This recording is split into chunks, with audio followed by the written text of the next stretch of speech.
بالله من الشيطان الرجيم. بسم الله الرحمن الرحيم. الذين إذا أصابتهم مصيبة قالوا إنا لله وإنا إليه راجعون. أولئك عليهم صلوات من ربهم ورحمة وأولئك هم المهتدون. الحمد لله رب العالمين والعاقبة للمتقين، الصلاة والسلام على سيد الأنبياء والمرسلين خاتم النبيين محمد وعلى آله وصحبه أجمعين. أما بعد، کل جو آیت تلاوت کی گئی تھی اس میں اللہ تعالیٰ کی طرف سے بتایا گیا تھا کہ اللہ تعالیٰ اہل ایمان کو ہر طرح کی آزمائش میں مبتلا کرتے رہیں گے تاکہ اس کے ایمان کا، اس کے اخلاص کا اور اس کی سچائی کا اظہار بھی ہو جائے، اس کے گناہوں کا کفارہ بھی ہو جائے اور اللہ کے یہاں بلند درجات کے حاصل کرنے کا وہ مستحق بھی بن جائے. تو اسی ضمن میں کہا گیا تھا کہ وبشر الصابرین، کہ صبر کرنے والوں کو خوشخبری سنائیے. اب صبر کرنے والے کون ہیں؟ ان کے بارے میں اللہ تعالیٰ نے فرمایا الذین، وہ لوگ ہیں اذا اصابتہم مصیبہ، جب کوئی مصیبت ان کو لاحق ہوتی ہے، قالوا، کہتے ہیں انا للہ، کہ ہم اللہ ہی کے لیے ہیں، وَإِنَّا إِلَيْهِ رَاجِعُونَ، اور اسی کی طرف ہم لوٹنے والے ہیں. تو یہ بتایا کہ اللہ کے نیک بندے جو اللہ کے لیے ہر تکلیف کو گوارا کرتے ہیں، اللہ کو راضی کرنے کے لیے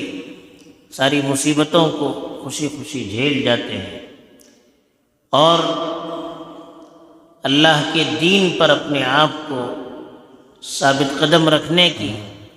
ہر موڑ پر کوشش کرتے ہیں. ان کے بارے میں فرمایا کہ اے لوگ، ان لوگوں پر جب کوئی مصیبت آتی ہے، مصیبت کا مطلب ہر وہ چیز جو انسان کی فطرت کے لیے، اس کی طبیعت کے لیے، اس کے مزاج کے لیے ناگوار ہو، جس کو انسان پسند نہ کرے، وہ مصیبت ہے، چاہے کسی طریقے سے آئے. تو کسی طرح کی کوئی مصیبت ان کو لاحق ہوتی ہے تو فوراً کہتے ہیں کہ انا للہ، کہ ہم تو اللہ ہی کے لیے ہیں، یعنی ہمارے پیدا کرنے والے بھی اللہ ہیں اور ہمارا مالک بھی اللہ ہے، ہمارے تو اپنے بس میں کوئی نہیں ہے. تو اللہ جب ہمارا خالق ہے، اللہ جب ہمارا مالک ہے، تو جب وہ کوئی مصیبت ہم پر لائے گا، یقیناً اس کے پیچھے اس کی کوئی نہ کوئی حکمت ہوگی، کوئی نہ کوئی مصلحت ہوگی جو ہماری نگاہوں سے پوشیدہ ہے، جو ہمیں نظر نہیں آتی ہے. ورنہ ایک ماں کبھی اپنی اولاد کو اپنی طرف سے تکلیف دینا نہیں چاہتی ہے. اگر اپنے بچے کو کسی وجہ سے ڈانٹتی ہے یا اپنے بچے پر کسی وجہ سے ناراض ہوتی ہے یا کبھی اپنی بچے کی تنبیہ کے لیے ان کو پیٹتی ہے، تو اس کے پیچھے کوئی مقصد ہوتا ہے، اس میں ان کے بچوں ہی کی اصلاح مقصود ہوتی ہے، بچوں ہی کو صحیح راہ پر لانا مقصود ہوتا ہے، ان کو برائیوں سے اور غلط کاموں سے روکنا پیش نظر ہوتا ہے. اور اللہ تعالیٰ تو ماؤں سے بڑھ کر بندوں پر مہربان ہے. اللہ تعالیٰ اپنے بندوں سے جتنی محبت کرتے ہیں، وہ ایک ماں کی اپنی اولاد سے محبت سے کئی گنا بڑی ہوئی ہے. اور اللہ تعالیٰ انسان کی فطرت سے واقف ہے. اللہ تعالیٰ کبھی انسانوں کا برا نہیں چاہتے ہیں، تو اللہ تعالیٰ جب کوئی مصیبت دیں گے، کوئی پریشانی میں مبتلا کریں گے، کوئی چیز ہم سے چھین لے رہے ہیں، کسی تکلیف میں ہمیں مبتلا کر رہے ہیں، کسی بیماری میں ہمیں مبتلا کر رہے ہیں، یا ہمارے گھر کے کسی فرد کو اپنے پاس بلا رہے ہیں، کوئی نہ کوئی اس کے پیچھے اللہ کی مصلحت ہوگی۔ تو ایک مومن اس نظریے سے سوچتا ہے کہ انا للہ، ہم تو اللہ ہی کی مخلوق ہے، اللہ نے ہم کو پیدا کیا ہے اور اللہ ہی ہمارے مالک ہیں، تو وہ جب بھی کوئی فیصلہ کریں گے تو ہمارے حق میں بہتر ہی کریں گے۔ جب کوئی تکلیف آئے گی ہم اللہ کے لیے ہیں، اللہ ہمارا مالک ہے، خالق ہے، تو اس کے دور کرنے والے بھی اللہ ہی ہیں۔ اس کے دور کرنے کے لیے ہمیں رجوع بھی اس کی طرف کرنا چاہیے، دعا بھی اسی سے کرنی چاہیے، امید اور آس بھی اسی سے لگایا رکھنا چاہیے۔ اور پھر کہا وَإِنَّا إِلَيْهِ رَاجِعُونَ، اور ہم کو تو لوٹ کر بھی اسی کے پاس جانا ہے۔ کوئی ہم سے جدا ہوتا ہے تو ہمیشہ کے لیے جدا نہیں ہوتا ہے، بلکہ وقتی طور پر جدا ہوتا ہے، ہمیں واپس جا کر آپس میں ملاقات کرنی ہے، ہمیں لوٹنا ہے اللہ کے پاس۔ پھر اگر ہم نے دنیا میں صبر کیا ہوگا، اللہ کے فیصلے پر راضی رہ کر اس کی خوشنودی حاصل کرنے کے لیے ہر چیز کو ہم نے برداشت کیا ہوگا، تو ہم اللہ کے پاس جب جائیں گے تو اللہ تعالیٰ ہمیں اس کا ثواب دیں گے، اللہ تعالیٰ ہمیں اس کا بدلہ دیں گے۔ تو یہ ایک مومن کا شیوا بتلایا کہ کوئی بھی مصیبت آئے تو فوراً انا للہ و انا الیہ راجعون کہے، اور دل سے وہ یقین کرے جو اس آیت میں کہا گیا کہ ہم تو اللہ ہی کے بندے ہیں، اللہ ہی ہمارا مالک ہے، خالق ہے، تو وہ جو بھی کرے گا بہتر کرے گا، اور ہمیں لوٹ کر اس کے پاس جانا ہے تو ثواب اور بدلہ اس کی طرف سے یقیناً حاصل ہوگا۔ حضرت ام سلمہ رضی اللہ تعالی عنہ، جو عورتوں میں سب سے پہلے ہجرت کر کے آنے والی، بہت تکلیف برداشت کرنے والی عورت تھی، ان کے شوہر ابو سلمہ کا جب انتقال ہو گیا تو اللہ کے رسول صلی اللہ علیہ وسلم نے دعا پڑھنے کے لیے کہا، انا للہ و انا الیہ راجعون پڑھو، اور کہو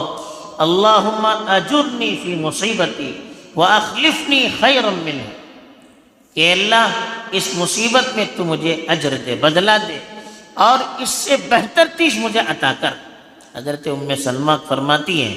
میں نے تو زبان سے دعا تو پڑھ لیا، لیکن میں نے سوچا کہ ابو سلمہ اس سے بہتر شخص کون ہو سکتا ہے، جو ایک مومن اللہ کی راہ میں ہجرت کرنے والا، اللہ کی راہ میں قربانی دینے والا، اس سے بہتر اور کون ہو سکتا ہے۔ لیکن میں نے رسول اللہ صلی اللہ علیہ وسلم کی ایما پر ہم نے دعا تو پڑھ لیا، ان کی باتوں پر یقین کرتے ہوئے، لیکن مجھے یقین نہیں آ رہا تھا کہ اس سے بہتر چیز مجھے مل سکتی ہے۔ لیکن کیا ہوا، کچھ ہی دنوں کے بعد اللہ کے رسول صلی اللہ علیہ وسلم کا پیغام آیا اور اللہ کے رسول کے نکاح میں وہ آ گئی۔ کتنی خوش نصیبی ہے، یقین کے ساتھ یہ دعا پڑھیں گے تو اللہ تعالیٰ بدلہ عطا کریں گے۔ پھر کہا اولئک علیہم، اے انہی لوگوں پر جو جن کی یہ صفت بیان کی گئی، یہی وہ لوگ ہیں کہ ان پر صلوات من ربہم ورحمہ، ان کے پروردگار کی طرف سے عنایتیں اور رحمت ہوتی ہے۔ صلوات کہتے ہیں، صلاۃ دعا کو بھی کہتے ہیں، صلاۃ کسی چیز کی طرف متوجہ ہونے کو کہتے ہیں، کسی چیز کی طرف بڑھنا، صلاۃ عظمت اور برکت کو بھی کہتے ہیں۔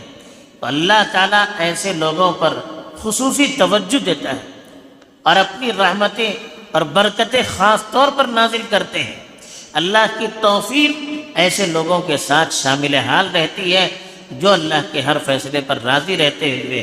اللہ تعالیٰ کے لیے، اللہ تعالیٰ کے حکم پر عمل پیرا ہوتے ہیں۔ تو کہا اولئک علیہم صلوات من ربہم ورحمہ، ایسے لوگوں پر ہی ان کے پروردگار کی طرف سے رحمتیں ہوتی ہیں، خصوصی توجہات ہوتی ہیں، اللہ تعالیٰ برکت اور اپنی عظمت اور جلال کے اور احترام سے انہیں نوازتے ہیں۔ اولئک هم المہتدون، اور یہی لوگ ہدایت یافتہ ہوتے ہیں جو اللہ کے فیصلے پر راضی رہتے ہیں، دعائیں کرتے ہیں تو دنیا میں اللہ تعالیٰ صحیح راہ انہیں دکھاتے ہیں، اچھے کاموں کی انہیں توفیق دیتے ہیں،